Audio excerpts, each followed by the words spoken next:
Lot. So tonight's episode is actually going to be on Richard Trenton Chase, better known as the Vampire of Sacramento.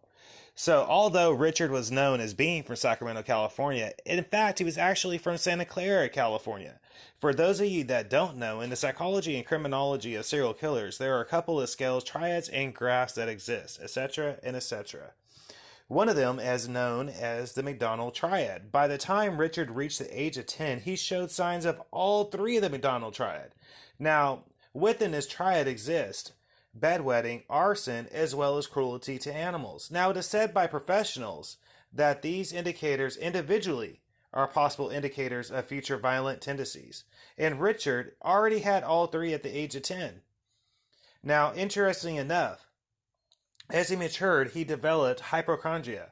In fact, he often complained his heart would stop beating.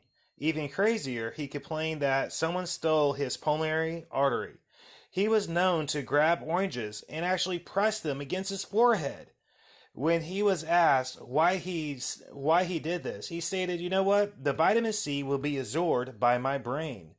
Richard even believed that his cranial bones would actually separate, and that he could actually feel them moving around.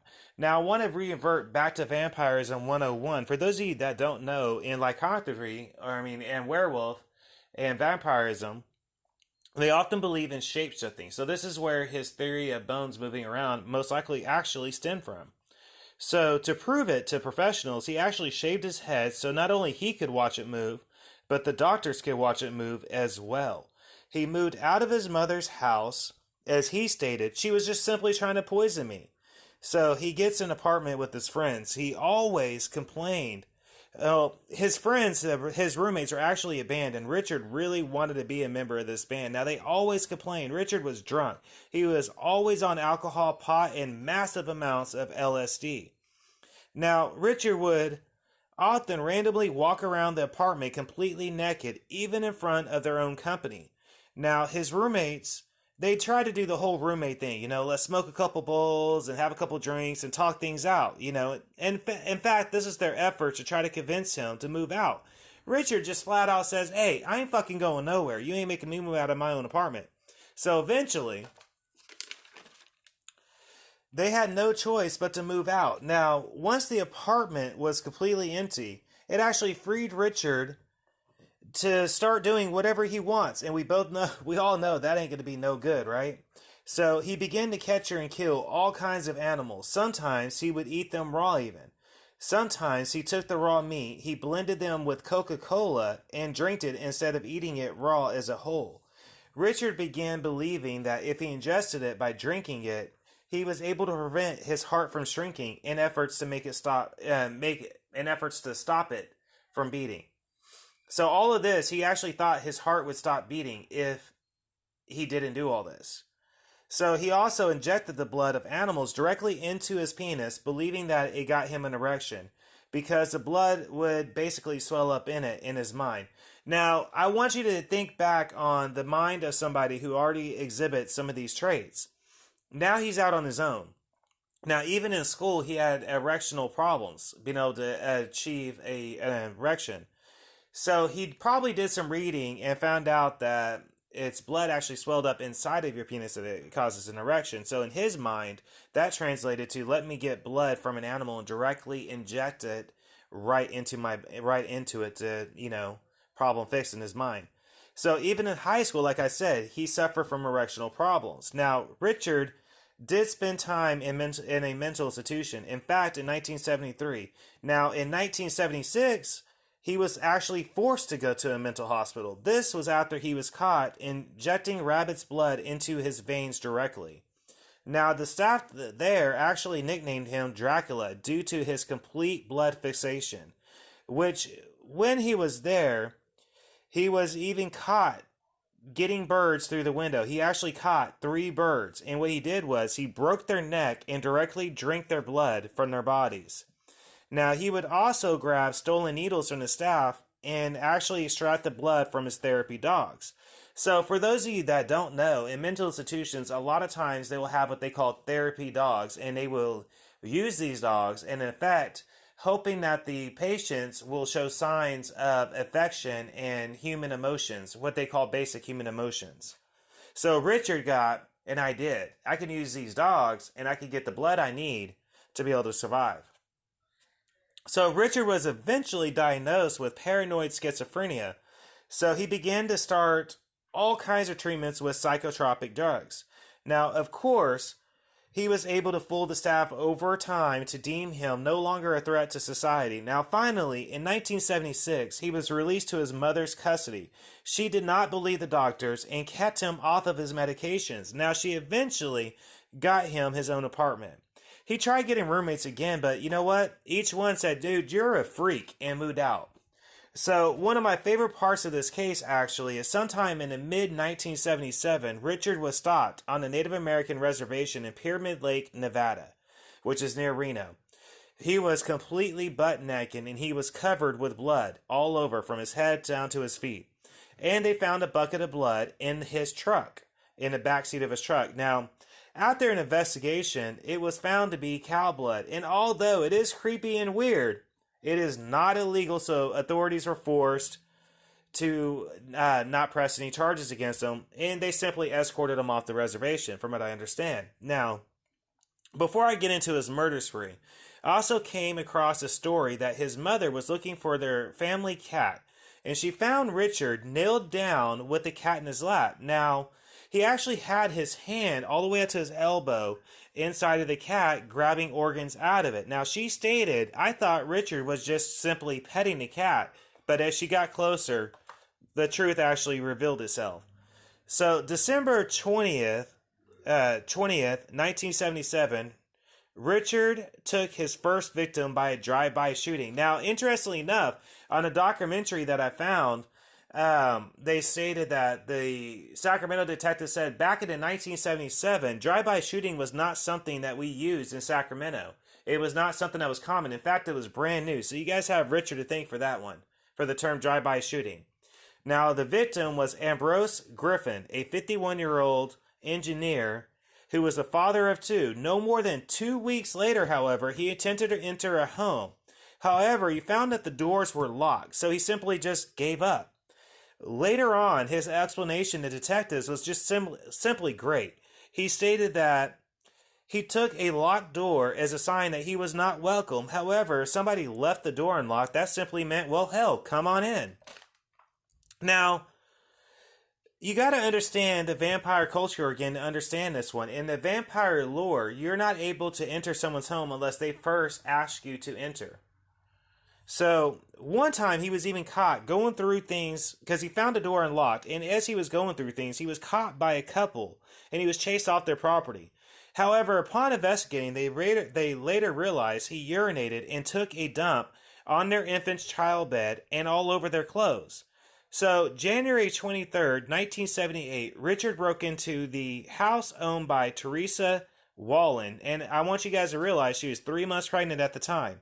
Now, he shot her a total of 3 times. Yes, I know it's cliche, but he did shoot her 3 times. He was not done with her yet, however. Once she was dead, he had sex with her corpse, stabbing her with her own butcher knife that he found in the kitchen while making love to her corpse. Once he satisfied himself, he removed her organs, then decided to cut off her nipples, i.e., actually he cut off the whole breast. So, then he decided he was going to drink her blood.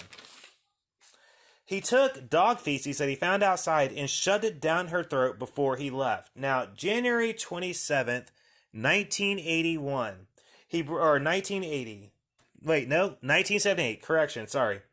He broke into the home of 38-year-old Evelyn Meredith. Once inside, he bumped into her friend, Danny Meredith. He shot him with a .22 caliber handgun. Now, interestingly enough, I want to point out that roommates and people that talked to Richard Trenton Chase often stated the guy he wouldn't leave anywhere unless he had that .22 handgun on him. So he then took his wallet and keys, and then he found Evelyn. He shot her, as well as their 6-year-old son, Jason, and her 22-year-old nephew, David Fiera. Then he completely mutilated Evelyn's body. He even had sex with her corpse again, and ate her body parts again, and drank her blood again. Now, a knock on the door actually freaked Richard smooth out. So he took her body. Naturally, the concerned neighbor, upon realizing what the scene looked like, he called the police. Now, Richard did not have time to clean up this murder scene. So shortly after, police found his handprint and his shoe print left in the blood, and he was arrested shortly after. So when they searched his apartment, however, that's when the horror story really began. They found the walls, the floor, the ceiling, his fridge, and every kitchen item was soaked completely in blood. So in 1979, Richard stood trial for 6 counts of murder. So to avoid the death penalty, the defense team, they tried to find him guilty by reason of insanity. Now, this would actually lower it to a second-degree murder rate and result in a life sentence. Now, Richard's whole case completely hinged on his history of mental illness. They said it showed his crimes cannot possibly be premeditated. Now, May 8th, 1980, the juror found Richard Chase guilty of 6 counts of first-degree murder, each one first-degree murder. Now, they completely rejected the defense's argument that he was insane. He was sentenced to death by gas chamber. Now, interestingly enough, other inmates knew he had a history of violent crimes. In fact, in a weird twist, the inmates actually was afraid of Richard Trenton Chase. And I find that fascinating because you got to understand how little the guy was when he went to prison. But the other inmates were literally afraid of him. Repeatedly afraid of him. So, in fact, prison officials often stated that inmates would walk up to Richard in prison and just say, man, why don't you just do it? Why don't you just commit suicide? Why wait it out? They're going to kill you anyways. So every single day, they were in his ear trying to say, why don't you just do it? Why don't you just kill yourself? You know what I mean? So Robert Essler, he managed to get an interview with Richard during this time that he was locked up. Now, in the interview, Richard often talked of being afraid of Nazis and UFOs. Now, he explained to the interviewer, yes, I actually killed him, but it was not my fault, he claimed. I had to kill to keep myself. I mean, after all, looking at Robert, he said, wouldn't you do the same? And then Robert said that Richard asked him for a radar gun. He said when I asked him why, Richard said that he could use it to catch the Nazi UFOs, the Nazis and the UFOs. That way, they could stand trial for the murders, and they could see that Richard is actually innocent. And then Richard handed me a bunch of macaroni and cheese, he stated. It turns out he had been keeping it in his socks. And he believed that prison officials were helping the Nazis who were trying to kill him with poisoned food. And he wanted the interviewer to test the food to find out if it was poisoned or not. Now, I found this interview simply amazing. I'm not saying he is innocent of any crime. I'm not saying that at all. I am saying that it does show his mental health to actually be severely mentally challenged. I think with the proper treatment when he was younger, as well as without his mother's constant interfering with the medical professionals, these murders might not have happened. Then again, he did have the ability to fool professionals at the same time. And keep in mind that in the 1960s, the 1970s, and the 1980s, the mental health system was actually very poor. I always ask people to remember this. So on December 26, 1980, Richard was found dead in his cell. They performed an autopsy and found that he had committed suicide by taking all his antidepressants at one time. Now, so back to his mental health real quick. Richard had an obsession all his life with his health and his body, as well as wanting to know how his body functioned. So he would often have paranoid episodes and would go to the emergency room. Once there, he would state that his arteries are missing, his stomach was actually backwards, and often would state that his heart would randomly stop beating. He was also a paranoid schizophrenic after the doctors could not help his mind anymore. And this is Richard thinking right here. Richard stated that after going to doctors and hospitals his whole life, he finally realized the doctors could not help him. So the only solution he had was to kill animals and eat their body parts and drink their blood in efforts to stay alive. So doctors actually insisted later on in his adolescent years that the reason that none of the treatment nor drugs actually worked on Richard Trenton Chase was due to all the drug use, illegal drug use, especially, yes, you guessed it, acid. So around 1976, early on, his mother also. Oh, that was around 1976, but I want to point out that early on in his childhood, his mother was a hypochondriac and often complained of being sick constantly and that the men that she was infatuated with was actually trying to kill her. Again, I am not trying to say that he's innocent of anything.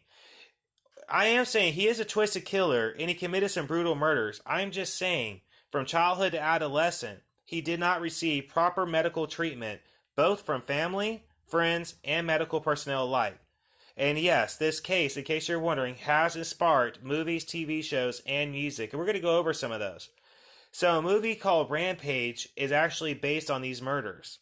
A CSI episode, Justice is Served, is based on these murders.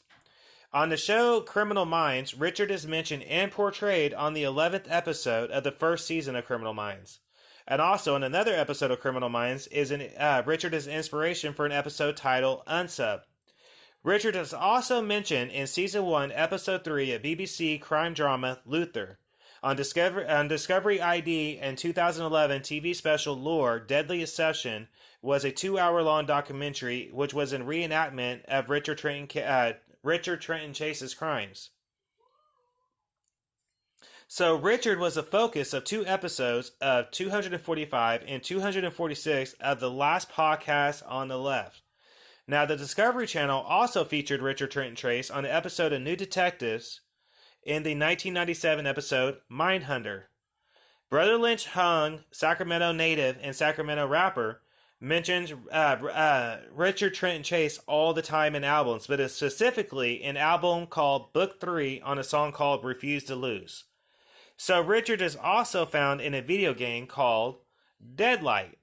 He's also featured in Joe Naisbrough's 2017 novel Thirst quite a bit.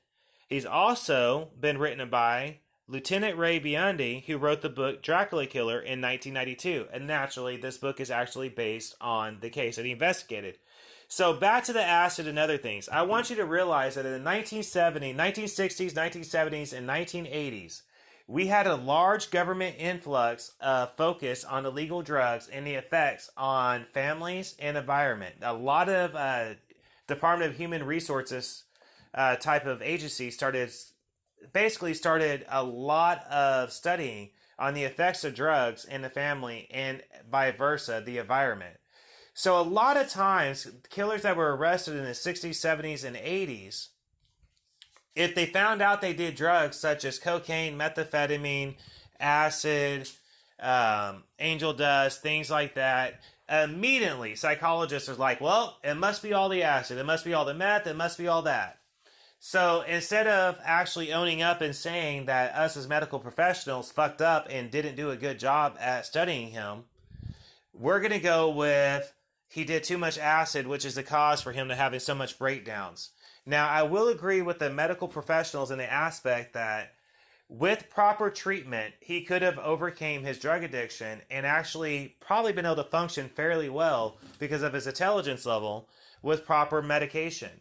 That's if he actually took it. Now, earlier you heard me state that he was able to fool medical professionals. And I do want to say that again. Anytime you come across a serial killer that is able to fool psychologists and able to fool panels of medical professionals, more than likely they also have the ability to fake like they're better.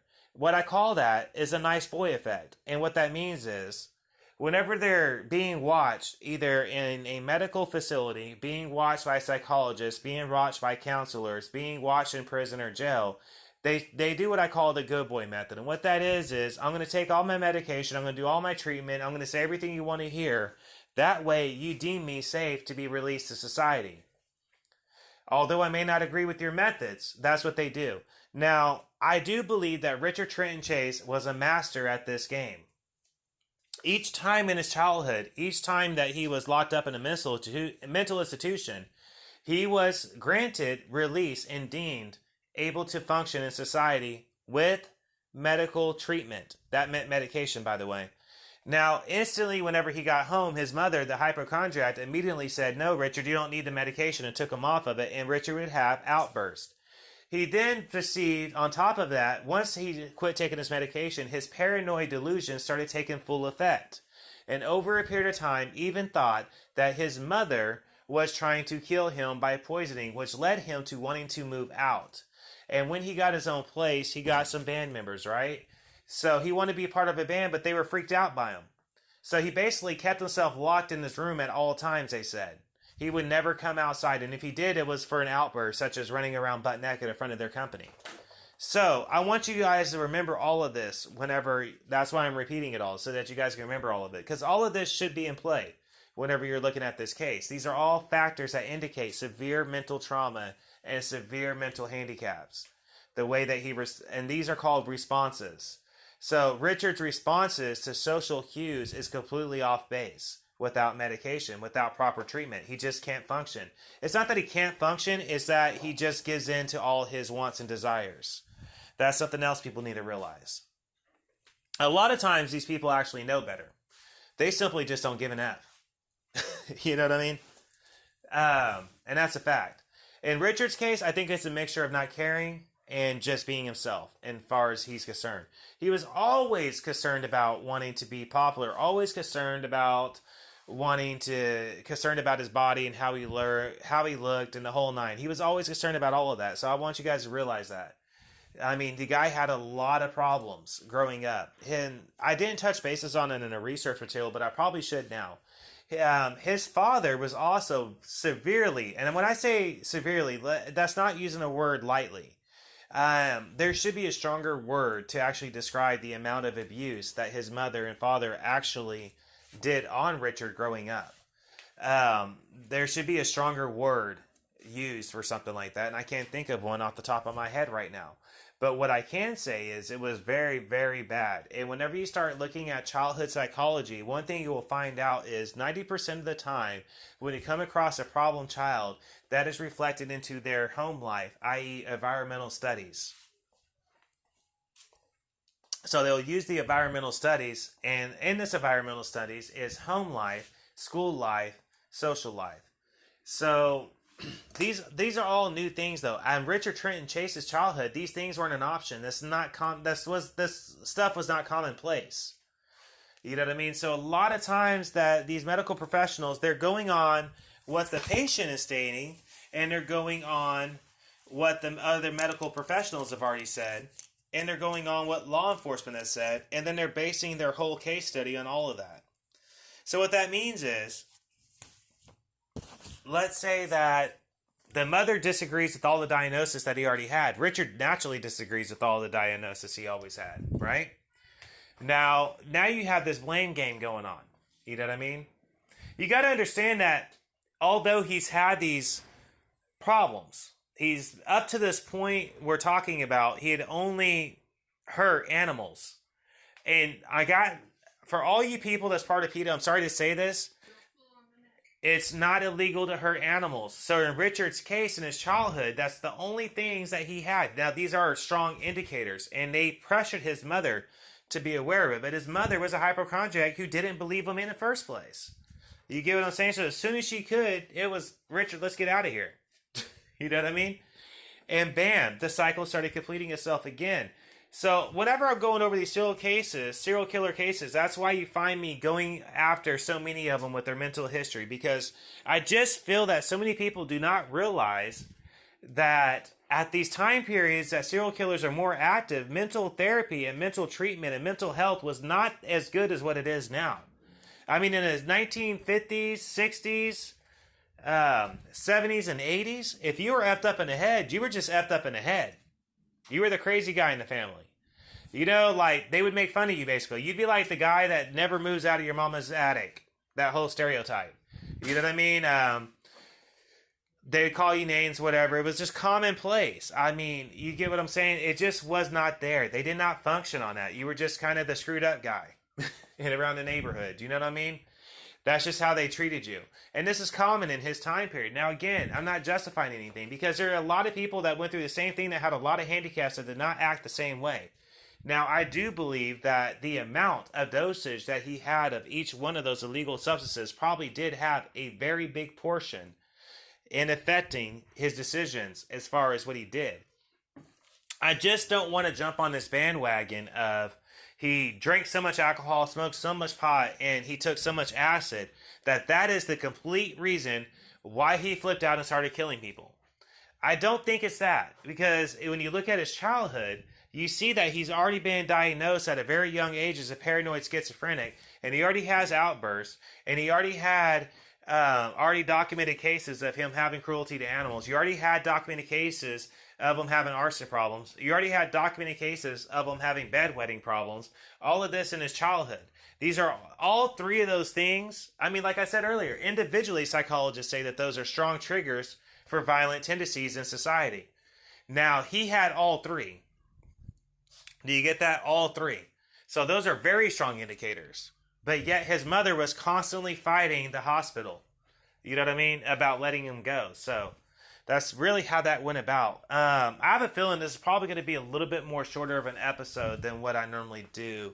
But I do want to focus on that a little bit, though. And as far as the blood drinking thing goes, hold on 1 minute.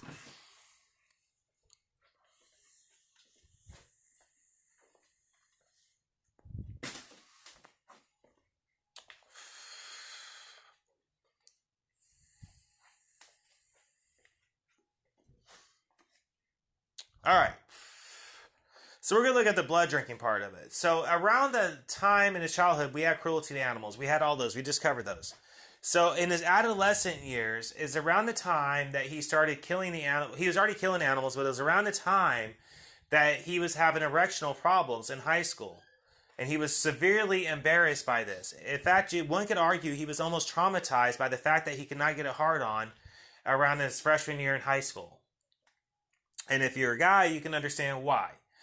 You know what I mean? So he was desperate, man. He was desperate. He wanted to be a jock. He wanted to be that all-American guy in the 70s and 80s that was a stereotypical guy that you would see on the front of magazines. That's what he wanted. But instead, he was just a frail, tall, skinny-looking guy. You know what I mean? And he couldn't see an erection. And girls would make... I do know that I did come across 2 reports that girls are severely making fun of him throughout the school for that at one point. Now, he basically was a loner, though. I mean, he was isolated. Richard Trenton Chase had a strong history from like childhood all the way up into his later adolescence years of total isolation. And if you know anything about psychology, you know that total isolation is a recipe for disaster. When you totally isolate somebody from other people, then you are literally able to brainwash them into whatever you're wanting to do. Now, I think that in a sense, Richard isolating himself was even worse. Because when he isolated himself, he would isolate himself, and he wasn't taking like one little paper sheet of acid. It's reported that Richard was so high on acid that people he couldn't function at all. And this is said by people that actually dropped acid a lot. Said, man, I've done this a lot, but there's no way I would do the amount that Richard Trenton Chase does. You know what I mean? So I do believe that the fact that he already had mental problems, mental history problems, and the fact that he was doing such large doses, on top of that, he wasn't being properly medicated. And I think all those factors are the trigger that actually forced him to take his first life. You know what I mean? I think up until that point, he was just on the animal wagon. You know what I mean? Like, he was still I want to say he was in his 20s. His early 20s when he was caught in Reno with that cow incident. Whenever he was stopped on a Native American reservation and they found him covered butt naked in blood. That he was still on animals up till that point. It wasn't until the last time that he was released that he started actually killing. You know what I mean? It was the last time he was released when he started killing, I think. And that's something else that we need to focus on. So, when you're looking at the case of Richard Trenton Chase, there's all kinds of things that you need to look at. Oh, I never did state that, did I? Okay. So, the blood drinking. Why did he drink blood? Richard Trenton Chase, and I also want to say that I did a podcast episode on vampirism and a vampirism soul capture. So a lot of this stuff, if you're having a hard time understanding what I'm talking about, go back and look at the episode titled Vampirism. I actually cover a lot of the subculture within that in that episode. But anyways, the long story short of it is in vampirism subculture, they actually believe that blood is life. That means that they must have it in order to stay alive. A lot of people will go so as far in vampirism to actually bathe themselves completely in blood. Now, the best example of this would be Elizabeth Bathory. She was a countess in Europe. And what she would do was, she would take the peasant girls and she would stick them on stakes above her tub. And as their bodies would fall onto the stake farther, she would take another stake and she would gently press it against their skin until all the blood was drained into the tub. And that's how she would take her bath. And then she would take the blood of girls and she put it in her makeup containers and she would actually use it like blush because she believed it helped preserve her skin and make her look young. So a lot of people within the subculture has a long history of using blood for everything from looking youthful to being athletic to having more testosterone to having more sexual ability to having better looks. They believe that if they don't have it, they'll die, that their hearts will stop. See, a lot of this stuff that I'm talking about can be covered in that one episode I'm talking about, but this also is covered in this episode because Richard Trenton Chase was in the vampire subculture before the vampire subculture became the vampire subculture. So I'm willing to bet most likely most of the vampire lore that Richard Trenton Chase actually read about, and I'm assuming that most of the stuff that he knew about the subculture based on how he acted and what he did was actually learned from books, TVs, and movies. I'm willing to bet it actually. That's where he came up with the ideas at. I don't think that Richard Trenton Chase is going to clubs. Now, don't get me wrong. There were active vampire clubs around the Sacramento area and the Bay Area in the 60s, 70s, and 80s. They were underground clubs and they were active. But the fact of the matter, we have to go back and look at Richard Trenton Chase's psychological profile. And what do we see? He was antisocial and had severe antisocial tendencies. So there is no way in hell that he would go out of his way to go to a club when he had antisocial tendencies, anxieties on top of that.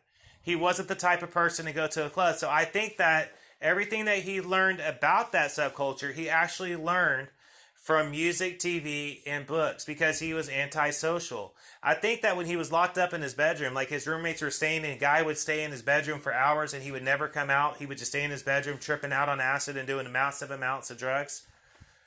I think that he was actually in there isolating himself and he was reading about the subculture. More than likely, he probably went to like a public library, got a bunch of books out on it, locked himself up in his bedroom, became obsessed with the subject. Nobody knew that he was obsessed with it because guess what? You got to remember something.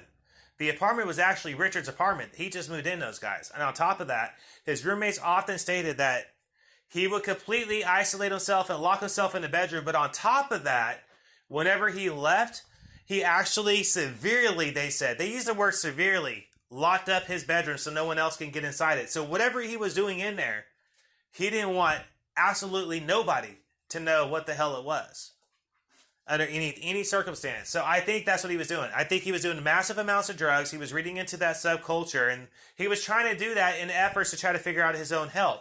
See, in his mind, he was smart enough to know that there's a solution to it. He just didn't believe that it was a doctor's because Richard was a paranoid schizophrenic, and Richard believed that all the doctors were actually Nazis who were trying to kill him.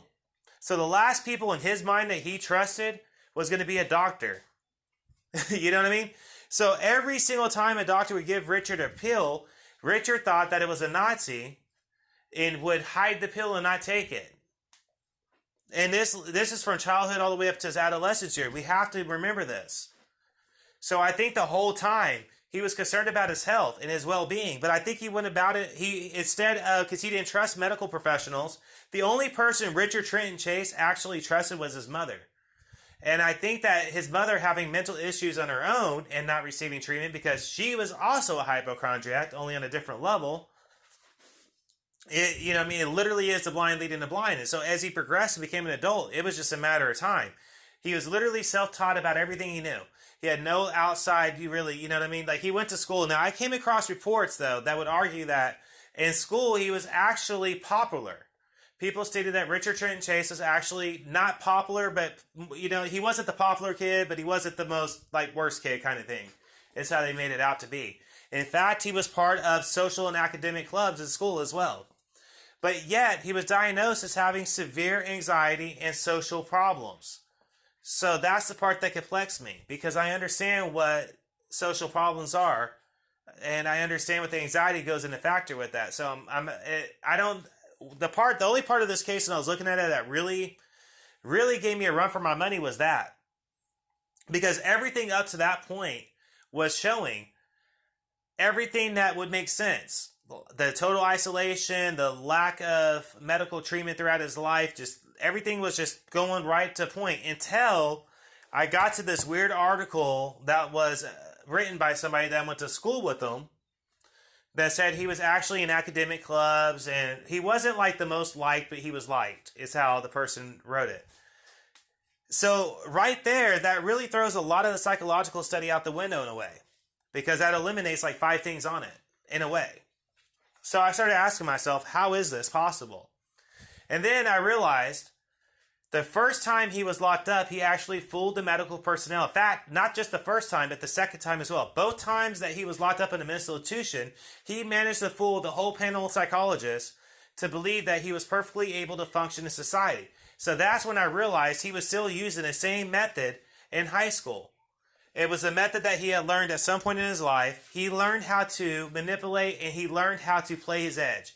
And what I mean by that is he learned how he has all this stuff inside his head and his body, but he learned really young that he couldn't let people know about it. You know what I'm saying? So instead, he played the role. You know what I mean? In the same way that he fooled all the medical personnel and all the hospitals and all the psychologists and fooled all these other people, I think in a way he was able to fool people in the community and fool people at school as well. He wasn't truly enjoying any of it. In fact, he was probably a nervous wreck inside. And I say this because when you look at Richard Trenton Chase's body language, when you look at the footage of him and you actually look at the pictures that was taken of him, you really actually see someone who's beaten up emotionally. His posture is a posture of somebody with very low self-esteem and very high anxiety with very, very, very low self-esteem. His body language is slunched over. It's slunched over in almost all the, even pictures before he got locked up. Now, I understand that in pictures locked up, it's normal for a guy to be like, you know, kind of like, oh shit, I fucked up, just slunched over. That's not what I'm talking about. I'm talking about pictures that were taken of him before anything happened, where he was still the same way. He would always have his head kind of slunched over. His body was always kind of in a slunch kind of position. That's right there in body language is a sign of very low self-esteem whenever that happens. So I think in a way that's where all of that stems from. But anyways, I hope you guys enjoyed this episode. This has been Mike for Working Class Thoughts.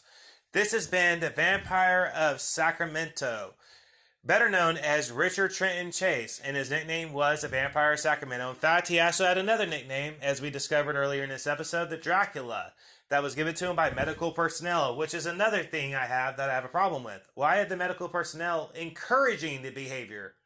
They're supposed to be making him not want to act it out, but instead they're encouraging it by saying, hey, Dracula, how you doing, Count Dracula? That's encouraging Richard's behavior. Just want to throw that out there. But anyways, this has been Mike for Working Class Thoughts. This has been the Vampire of Sacramento, Richard Trenton Chase, episode 43. I hope you guys enjoyed. A new episode will be coming your way very, very soon. And this episode will not be about serial killers. Well, in a way. But anyways, this has been Mike for